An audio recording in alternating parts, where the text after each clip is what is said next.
Hi friends, வணக்கம். Big pass லைவ்ல பார்வதி ஒரே கலட்டா பண்ணிட்டு இருக்காங்க விக்ரம் கிட்ட.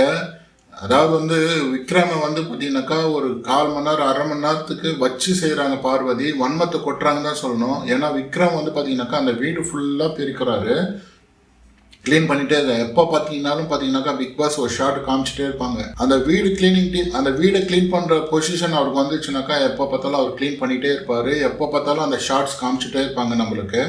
அதெல்லாம் இல்லாமல் இன்னைக்கு என்ன பண்ணுறாங்கனாக்கா, பார்வதி விக்ரம் வெறுப்பேற்றுறாங்க, வன்மத்தை கொட்டுறாங்க. இங்கே பாரு, இங்கே பத்தியா, இங்கே பாரு, இங்கே குப்பை இருக்கு பாரு. குப்பை மீன்ஸ்னா ஒரு கொத்தமல்லி இலை, அப்புறமா ஒரு புதினா இலை, இதுதான் எடுத்து எடுத்து காமிச்சிட்டு இருப்பாங்க. எங்கே பாரு, அது பாரு க்ளீனாகவே இல்லை அப்படின்னு சொல்லிட்டு விக்ரமை வெறுப்பேற்றிட்டு இருக்காங்க. விக்ரம் சாதாரணமாகவே எதுனா ஒன்று சொன்னால் மைண்டில் ஏற்றிக்கிறாள். நீ இவ்வளோ அவரை டார்ச்சர் பண்ணுறியா? அவர் அப்போவே சொல்கிறாரு, வாடி நீ இன்னைக்கு வெஷல் வாஷ் கிளீனிங் பண்ணுவல்ல, நான் ஏற்கனவே பண்ணுறவா, நான் பார்த்துக்கிறவா அப்படின்ற மாதிரியே சொல்லிட்டு இருக்காப்புல. ஆனால் பார்வதி பார்த்தீங்கன்னாக்கா ஒருத்தர், அதாவது அந்த ஆள் விக்ரம் டென்ஷன் ஆகிறா தெரியுது, பீக்கில் போகிறாரு. ஆனாலும் என்ன பண்ணுறாருனாக்கா, வார்த்தைகள்லாம் விடாமல் அதை மெயின்டைன் பண்ணிகிட்டே இருக்கிறாரு. இன்றைக்கி நல்ல நாள் ஆச்சு, ஸோ ஃபேமிலிலாம் வர நாள் ஆச்சு, அப்படி சண்டைலாம் வேணாம் அப்படின்றதுக்கோசரம் அவர் மெயின்டைன் பண்ணிட்டு இருக்காரு. ஆனால் பார்வதி சும்மா இல்லைங்க, கேட்டுகிட்டே இருக்கிறாங்க. ஒரு கிளீனிங்கு எல்லா இடத்துக்கும் போகிறாங்க, ரூமாக போகிறாங்க. இங்கே பாரு கவர் மாற்றலை, டஸ்ட்பின் கவர், இங்கே பாரு டஸ்ட்பின் கவர் மாற்றலை, இங்கே பாரு வீடு சுத்தமாக இல்லை, இங்கே பாரு ஒரு குப்பை இருக்குது, பூண்டு தோடு இருக்கு இல்லைங்களா, அதெல்லாம் ஒரு குப்பை எடுத்து காமிச்சிட்டு இருக்காங்க. விக்ரம் பார்த்தீங்கன்னா பொறுமையாக பதில் சொல்லிட்டு இருக்காப்புல, நீ வாடி மாவில் மாட்டுவேன், என்கிட்ட மாட்டுவேன் அப்படின்னு சொல்லிட்டு. அப்புறம் தலையை கூப்பிட்டு பார்த்தால இந்த வீட்டில் அவங்க குப்பை எடுத்து காட்டுறாங்க. அதாவது கொத்தமல்லி அழையும் அப்புறமா பூண்டு தோலம் தான் காட்டுறாங்க. அப்போனாக்கா எவ்வளோ சுத்தமாக இருக்கு. அவங்க கண்ணில் குப்பன் மாட்டுறதே அந்த 2 தான். எவ்வளோ சுத்தமாக க்ளீன் பண்ணியிருக்கேன் பாருங்க அப்படின்னு அவர் சொல்கிறாப்புல. கம்ப்யூட்டர் நல்லா தான் க்ளீன் பண்ணியிருக்கீங்க அப்படின்ற மாதிரி சர்டிஃபிகேட் கொடுக்குறாரு. ஆனால் விக்ரம் இதை சும்மா விட மாட்டார். இன்னைக்கு இல்லைனாலும் நாளைக்கு அதை வச்சு செய்வார் நான் நினைக்கிறேன். திடீர்னு ஏன் விக்ரம் மேலே பார்வதி வன்மம் கொட்டணும்? இதுக்கு ஒரு காரணம் இருக்கணும்ல. அந்த காரணம் யார் தெரியுங்களா? கனி பார்வதியை பார்த்தீங்கன்னாக்கா சாவி கொடுத்துட்டாங்க. என்னம்மா பார்வதி, சும்மா இருக்கிற 2-3 நாளாக சும்மா இருக்கிற, என்னம்மா உனக்கு கிட்டேருந்து கண்டென்ட்டே வரலையாம்மா, நீ அதெல்லாம் பண்ணிட்டே இருந்ததெல்லாம் இந்த பிக் பாஸ் வீடு நல்லா இருக்கும் அப்படின்னு சொல்லிட்டு பார்வதி என்ன பண்ணுறாங்க, நீ வன்மத்தை கொட்டுமா, எல்லார் மேலேயும் வன்மத்தை கொட்டினா தானமா இங்கே நல்லா இருக்கும் பார்க்கறதுக்கு, இந்த பிக் பாஸ் வீடு பார்க்கறதுக்கு, நீ மற்றவங்க மேலே வன்மம் கொட்டுறதை பார்க்கும்போது தானமா நல்லா இருக்கும் அப்படின்னு சொல்லிட்டு கனி காலையிலே ஒரு கீ கொடுப்பாங்க. அது என்ன கீனாக்கா, அவங்க வெஷல் வாஷ் டீமில் இருக்கிறாங்க. கிளீனிங்கே சரியாக பண்ணியிருக்க மாட்டாங்க. எல்லா சாமானும் அழுக்கா இருக்கும்.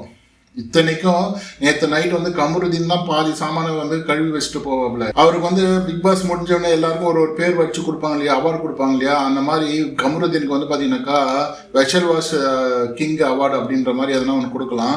ஏன்னா வெஷல் வாஷில் தான் எப்போ பார்த்தாலும் மேக்ஸிமம் இருப்பார். அதுவும் பார்வதி செய்கிறாங்கன்னா அவருக்கு ஹெல்ப் பண்ணாமல் இருப்பாரா கமருதீன்? நேற்றும் ஹெல்ப் பண்ணியிருக்காப்புல. ஆனாலும் பார்த்தீங்கன்னா பார்வதி பார்த்தீங்கன்னா வெஷல் வாஷிங்லாம் சரியாகவே பண்ணல. சாமான்லாம் பார்த்தீங்கன்னாக்கா அழுக்க அங்கங்கே அப்படி அப்படியே இருக்குது. கழுவவே இல்லை, சரியாகவே கழுவவே இல்லை. அன்னைக்கு பாத்திரம் தேவைப்பட்டு எடுத்து பார்க்கும்போது அது அழுக்கா இருக்கவே தலையை கூப்பிட்டு காமிக்கிறாங்க. இந்த மாதிரி பாருங்கள், இவ்வளோ அழுக்கா இருக்குது, இதை நீங்கள் சுட்டி காட்டணும், இதை பார்த்தீங்கன்னாக்கா அட்ரஸ் பண்ணணும், அதுக்கு தான் உங்களை கூப்பிட்டு காட்டுறோம், நீங்கள் கழுவுறதுக்கு கிடையாது அப்படின்ற மாதிரி கனி சொல்கிறாங்க. கனிக்கு பார்த்தீங்கன்னாக்கா இதுவும் ஒரு அட்ரஸிங் தான். அதாவது பார்வதி சரியாக வேலை செய்யலை அப்படின்னு சொல்லிட்டு கனி அட்ரஸ் பண்ணுறாங்க. கமருதீன் என்னன்னாக்கா நானே க்ளீன் பண்ணிடுற மாதிரி தான் போகிறாரு. ஆனால் கனி என்ன சொல்கிறாங்க, இல்லை தலை நீங்கள் செய்யக்கூடாது, இதை அட்ரஸ் பண்ணுறோம், அதே மாதிரி யார் சரியாக பண்ணலாம் அவங்கள செய்ய சொல்லுங்கள் அப்படின்ற மாதிரி சொல்றாங்க. கனி இதுதான் விதை போட்டது, கனி தான் விதை போட்டது இந்த விஷயத்துக்கு. விக்ரம் கிட்ட இவ்வளவு பிரச்சனைக்கு காரணம் என்னன்னாக்கா கனி போட்ட விதை.